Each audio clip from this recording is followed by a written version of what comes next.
Okay, so welcome to History Room Live. My name is Jill. I'm the archivist and special collections librarian at Patent Free Library. History Room Live is a weekly Zoom session where we share collections and resources related to local history. Today we have a special guest, and I'm going to turn it over to Karen to introduce her. So Karen, go right ahead. Great, thank you. And hello, everyone. And it's so nice to see everybody and a lot of new faces too. One of my favorite things about this program is its flexibility, which allows Jill and I to focus on local topics or touch on broader subjects and to support and promote our fellow organizations. Part of this last aspect means we get to bring in guests. So today we have a guest speaker, Anna Faherty, who is the archivist at USM's Franco-American Collection in Lewiston. She has many skills, talents, and a lot of experience, but for brevity's sake, which people who know me well will understand that that's actually difficult, but for brevity's sake, I'll focus on just a couple things. Anna has studied history quite extensively. She has a BA from Hamline University and a dual master's from Simmons in history and in libraries and information science with an archival management track. Her interest in history started long before that, of course. She told me that when her family visited Pitchupscott History Center when she was a child, she was so taken with it, she decided right then and there she was going to work there someday, and she did for a couple of summers. Now, I met Anna I met her at an oral history workshop earlier this year with Molly Graham, who is fabulous, by the way. And that's where I first heard of Anna's own experience with this topic. She worked on the Histories Oral History Project in East Boston. She was a bibliographer and interviewer who researched the history of the neighborhood of East Boston and its immigrant communities, created an annotated bibliography of the history of East Boston, and interviewed a past resident of East Boston to gain insight into the community in the mid-20th century. She is also involved in oral history projects at the Franco-American Collection, and you will hear much more about that today, of course. Oral history is one of my favorite topics and one I feel is extremely important. So I'm thrilled to have a guest who with professional experience to talk to us about it. So please welcome Anna Faherty. Take it away. Great. Hi, everyone. I am just going to share my screen so that you can all see my presentation.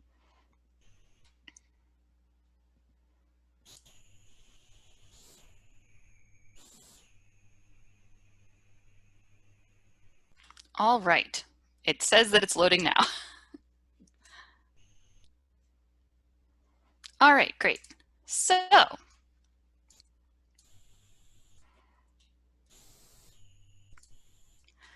all right, so as Karen mentioned, I am the archivist at the Franco-American Collection at USM's Lewiston-Auburn College.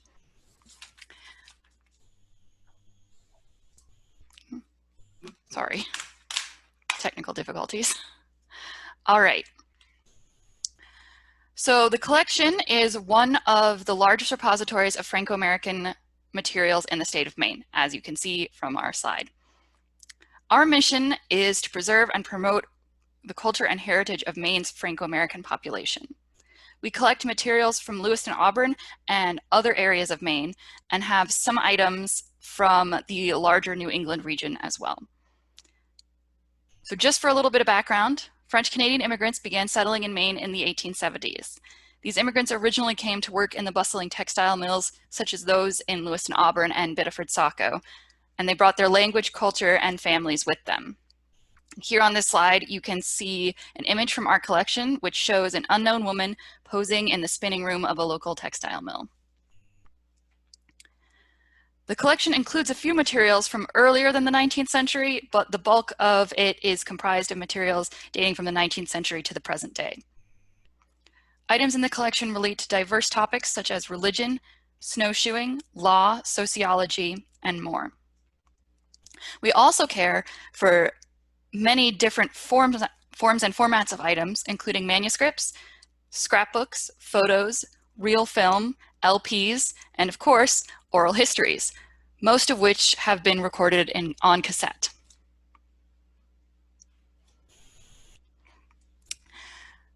So, our oral history collection contains interviews with local Franco-Americans that were made between the 1970s and today. Currently, we're working on digitizing all of our oral history interviews in order to make them available on our Digital Commons website. USM's Digital Commons allows us to provide researchers and community members with access to some of our collection materials from home, which has been especially valuable during the current pandemic. Currently, we have 41 oral histories available to listen on our Digital Commons site. Some of the subjects discussed in our oral histories include childhood, family, music, religion, war, labor, business, sports, and more. So to give you a little bit of an idea of the different kinds of oral histories that we have at the collection, I wanted to play you a few clips and then explain to you why I chose those clips to show to you. So in order to do that, I have to exit the presentation and share my iTunes. Okay, so the first clip is of married couple Jean and Mercedes Gastonguay, and it shows them singing together. And I'm going to have to do a couple of sound things to make it work, so please bear with me and let me know if you can't hear. Anna, can I interrupt you?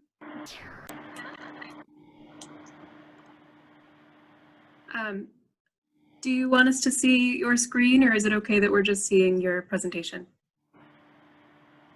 That's true. Let's stop the share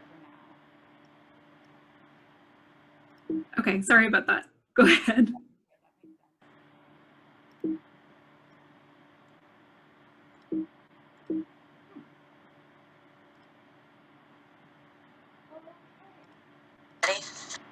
All right, it should be playing now.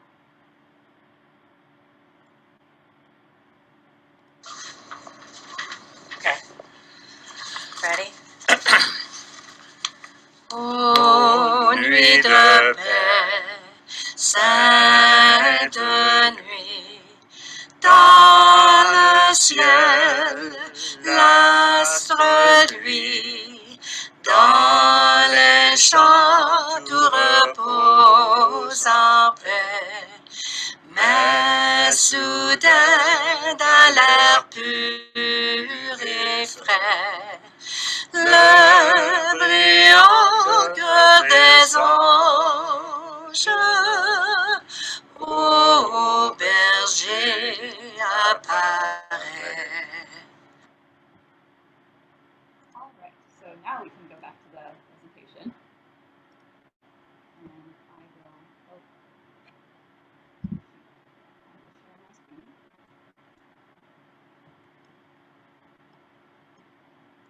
Did everybody hear that? No. Okay. Anna, I think your mic is off.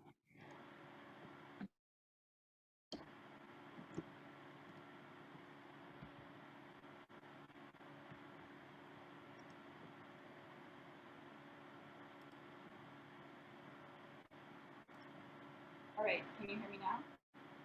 You're still very quiet. I can only just barely hear either. Oh, there, I think I hear Okay. you now, Anna.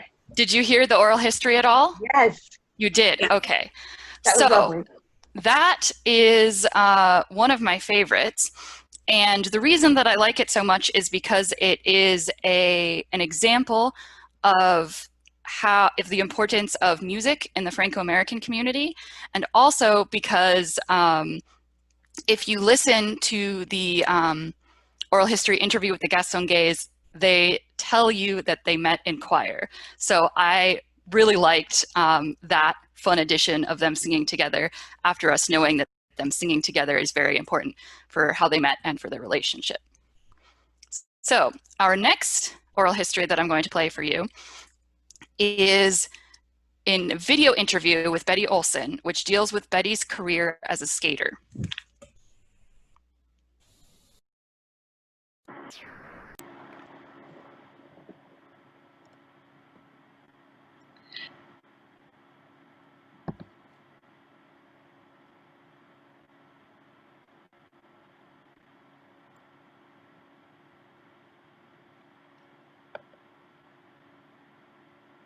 youngest, my oldest sister, and I was the youngest.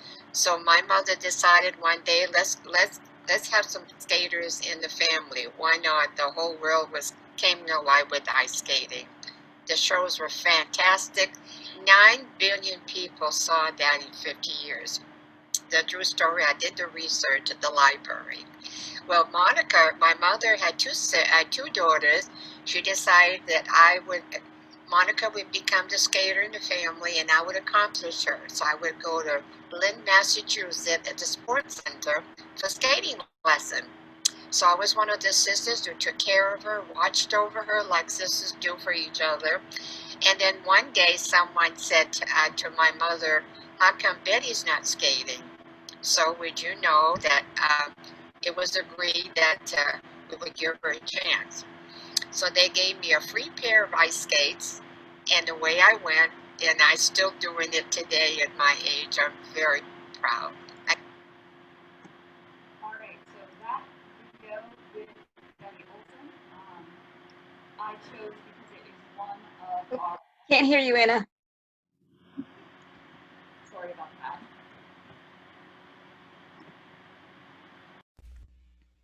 Okay, sorry about that. So I chose that interview with Betty Olson to show you because it is currently our only oral history that we have available on our digital commons that is on video. Most of our oral histories from the past are all on cassette. More recently, we've started doing a few on video, so that is why I thought it would be interesting to show you one of the video interviews. I also really liked her description of her serendipitous entry into a skating career. Lastly, I'm going to play for you a audio interview discussing Marie Sturdivant's experience as a woman in the armed forces during the Vietnam War.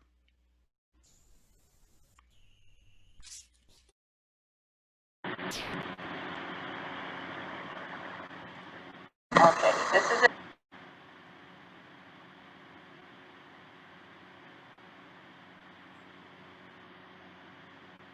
there was none. What time off you had, you spent in sleeping. Just to re-energize a little bit. Yeah. And I think that was, I remember seeing MASH came out at the time. And I saw it in Philadelphia, and it was banned by the military at the time. So I had gone to the downtown. This is immediately when I came back from overseas. And I cried through the movie. Yeah. And the audience laughed, and I didn't think it was funny because some of the characters, I could see my own stuff and myself in there. Exactly. I would imagine from what you just said. Yeah. Yeah. So, and then I had some good friends. One of my real good friends, we were through basic together, and then when we came back, she went to Vietnam and I went to Okinawa, and then we were back together at Valley Forge. And Vietnam was one of the few wars where the VC and the Khmer Rouge and the Red Chinese actually hit hospitals. And I know Peggy, in one of her letters, she wrote that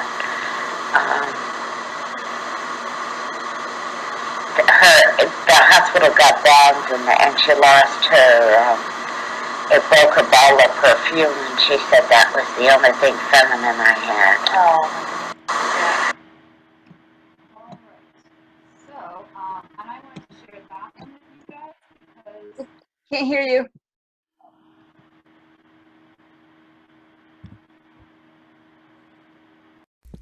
All right, can you hear me now? Yep, good. All right. And I wanted to share that one with you guys because the Franco collection has a very large amount of items that are related to Franco-American war veterans, oral histories, medals, uniforms, letters, all kinds of things. So I wanted to just show you a little bit about that.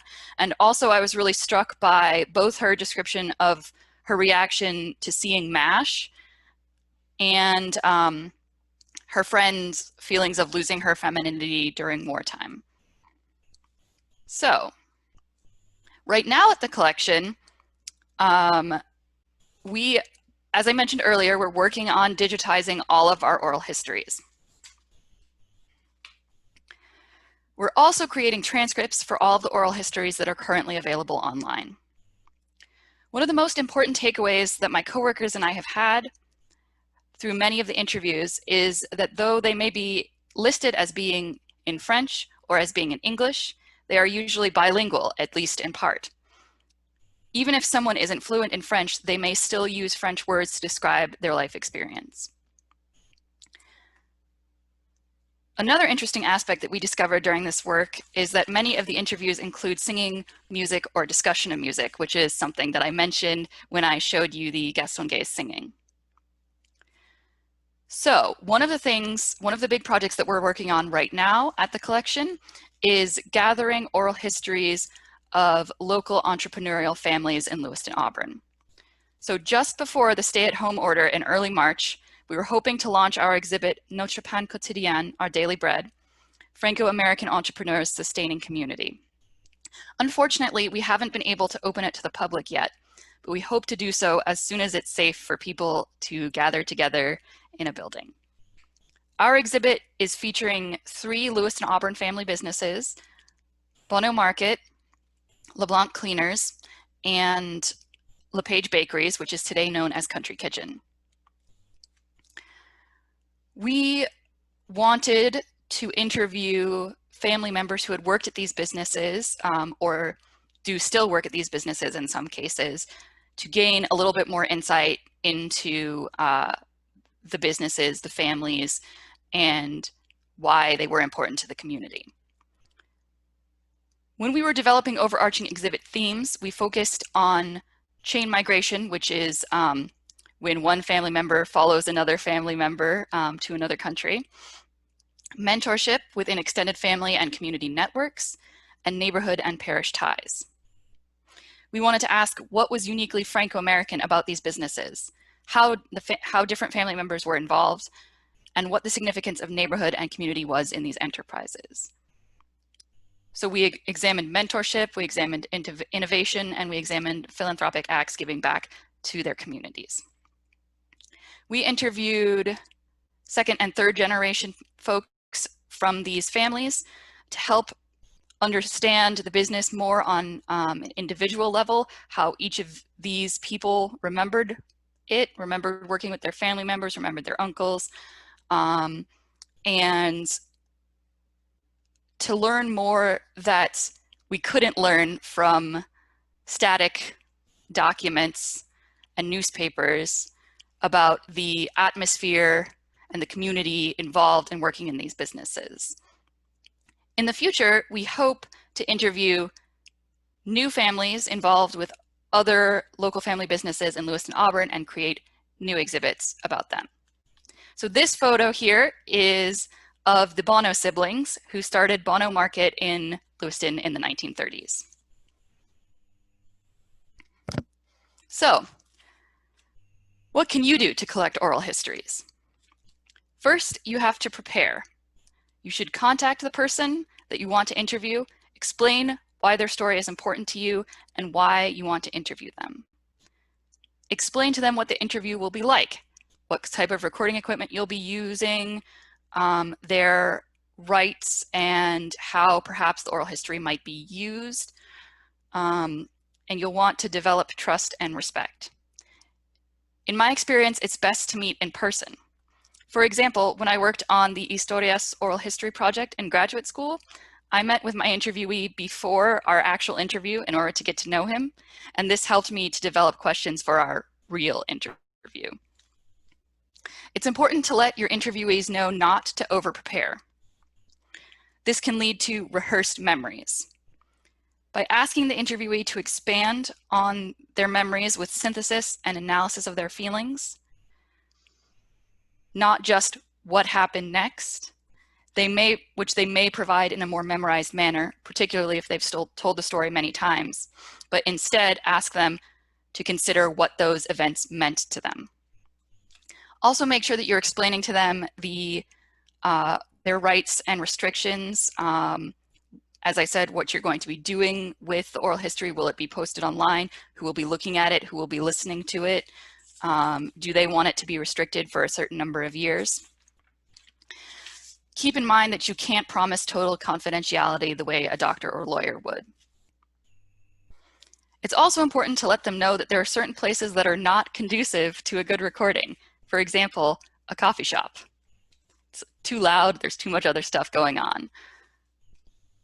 And in most cases, it's preferable to be alone with the interviewee and no other family members. However, we can see, for example, in the interview with the Gaston-Gays, that that might not always be true. So when you're developing your research questions, it's important to conduct research before the interview in order to prepare relevant questions and be knowledgeable about the events that you're planning to discuss with your interviewee. In order to get a little bit of background on them, you should be asking for their resume and any writings that they have, if they have any social media or any other forms that they want to give you that can help you learn more about them, such as military service resumes. It's also important to keep in mind that an oral history interview should be conversational, but not a conversation. Make sure that the interviewee is doing most of the talking, and ask them open-ended questions such as, could you tell me more about? Rather than, and then what happened, which is a little bit more closed. Rather than, and then next, did you move to Lewiston or whatever? Because that has more of a concrete answer and you want them to expound a little bit more on what they're talking about. It's important also to let the narrator set the pace and ask one question at a time. Also, make sure that you're paying attention to your interviewee's comfort level. Talking for a long time about topics that may be stressful can be really exhausting. Ask them if they'd like to continue or if they'd like to finish the interview on another day, if necessary. So the last thing on this slide I have is various recording resources. At the Franco-American Collection, we use a digital camera like this one for recording video interviews, and cassette tapes with microphones for recording audio-only interviews. In the past, we have also used iMovie, which we don't recommend because it causes a lag between the video and the audio, which can actually pose problems for not only viewing, but future video editing. Molly Graham, a local oral historian and project manager for the NOAA Voices Oral History Archive, recommends using the Zoom H5 for recorder. And I'm just going to show you what that looks like so you can get a little bit of an idea.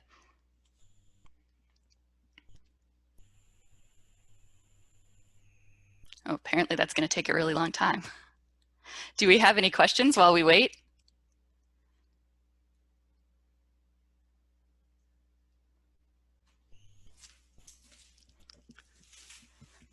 All right, so here is the Zoom recorder. And the other recorder that I have listed here, the DR40X, is very similar looking. This, the DR40X is recommended by the University of Maine Orono Folklife Center.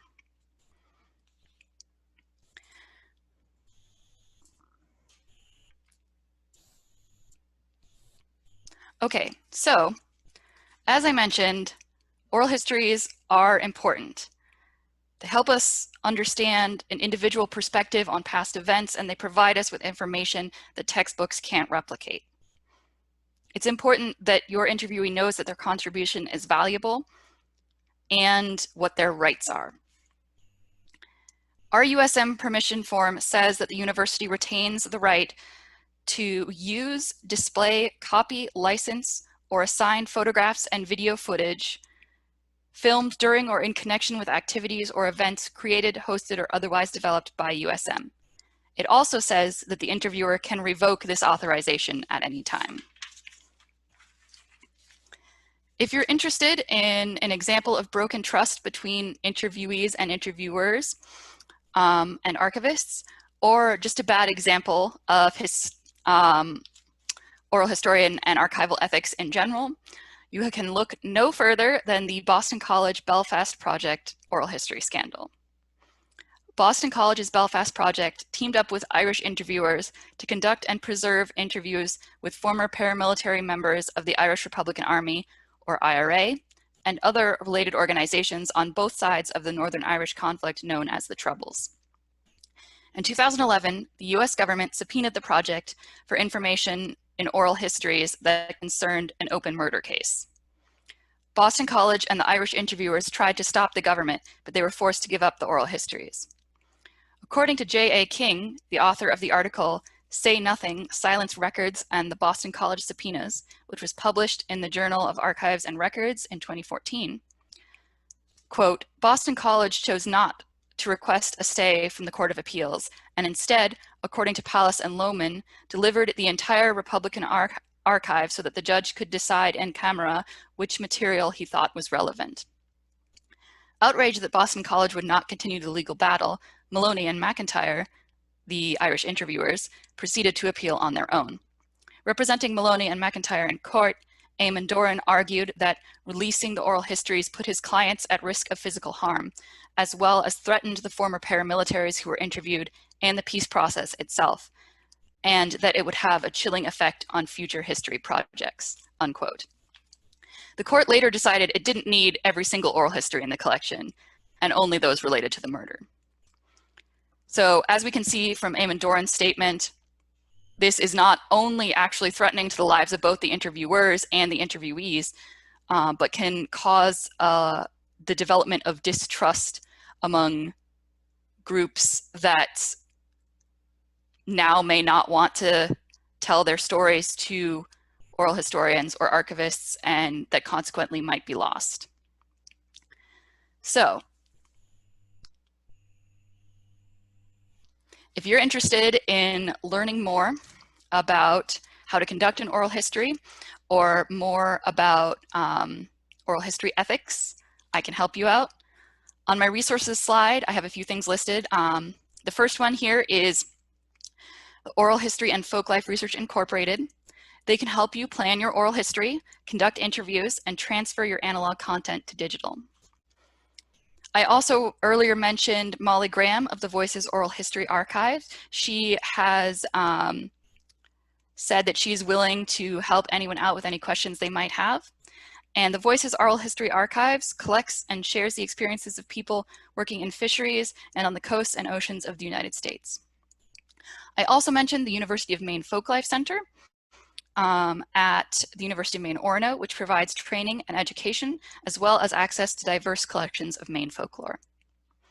Next on the list is the American Folklife Center, which is part of the Library of Congress and provides a vast array of resources to those hoping to learn more about oral history. Next, I have a link here to the Oral History Association, a professional organization for oral historians, which provides a list of resources for people from different disciplines. And the Vermont Folklife Center, which also provides educational resources and opportunities, and has a new interesting project about connections made on the telephone during the COVID-19 pandemic. Down here, I have a link to transom.org, which provides information and workshops on oral history recording technology. And I have the two articles I used about the Belfast project. And I was unable to fit this on the slide, but Molly Graham also recommends A Guide to Oral History and the Law by John Neuenschwander, which is a book about ethics and legal issues for oral historians. And I think that's all that I've got. Thank you. Lovely. That's great. Thank you so much for that, Anna. I have a couple of links that I'm going to put in the chat. Let's see, here's one. One of them, this first one, is for the recordings that the Franco-American program has been doing. They've been having virtual programs over the last couple of months. And I have a link as well to a specific one, because Anna did another program, but a little different, talking about oral histories, so you can get even further information. Before we like open it up to everybody, I do have a question because I want to make sure there are no misunderstandings. And it was something you mentioned in the other program. So can you talk about the scope of the oral history project and who can become an interviewee in general, not specific to the program you're working on now, just to address any misconceptions about the reach, because there might be people thinking the focus is entirely on the Lewiston-Auburn area. And oh, no. Yeah, so I just want to make sure that people understand that. So if you want to talk about that. So it's just that right now a project that we're working on is interviewing people from local businesses in Lewiston-Auburn. We also are interested in interviewing anyone within the Franco-American diaspora in Maine who might have interesting background on historical events or anything. Doesn't have to be from Lewiston, doesn't have to be about businesses. Any subject, we're interested.